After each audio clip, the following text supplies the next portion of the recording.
అందుకోసం గురువు మాట వింటలేదు, అందుకోసం మనకి కష్టాలు ఉంటాయి. మనం పాట పాడుతున్నాం, గురుముఖ పద్మవాక్య చిత్తే కొడి ఆక్య అన్న కొరవమని ఆశ. గురుముఖం నుంచి ఏది వచ్చింది అదే నేను పాటిస్తాను, వేరే పనులు చేయను అని పాట చేసి పాడుతున్నాం. మాతో చేసింది ఉల్టా, రివర్స్. అందుకోసం గోవింద మహారాజ్ చెప్పేవారు, వీళ్ళందరూ కీర్తనం చేస్తున్నారు, కాందియా కాందియా ప్రాణన రఖేవార్, కరుణ నా హోయిలే కాందియా కాందియా ప్రాణన రఖేవార్. చెప్తున్నారు ఏంటంటే, మీది కరుణ అవ్వకపోతే గురుదేవ్ ఏడ్చి ఏడ్చి ప్రాణం ఉంచును అని చెప్తున్నారు. అసలు అందరూ అబద్ధం చెప్తున్నారు, చాలా జోరుగా అరిసి అరిసి అబద్ధం చెప్తున్నారు అని చెప్తున్నారు.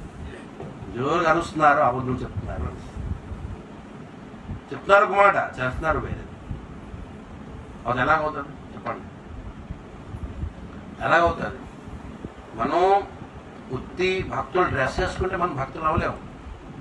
భక్త చేతన మనలో రావాలి. భక్త చేతన ఎలాగ రావాలి అంటే, ఈ సంసారం మనం ఎలాగా మనది పరిచయం సంసార పరిచయం మర్చిపోవాలి. ఎందుకంటున్నారు సెల్ఫ్ ఫర్గెట్ఫుల్నెస్.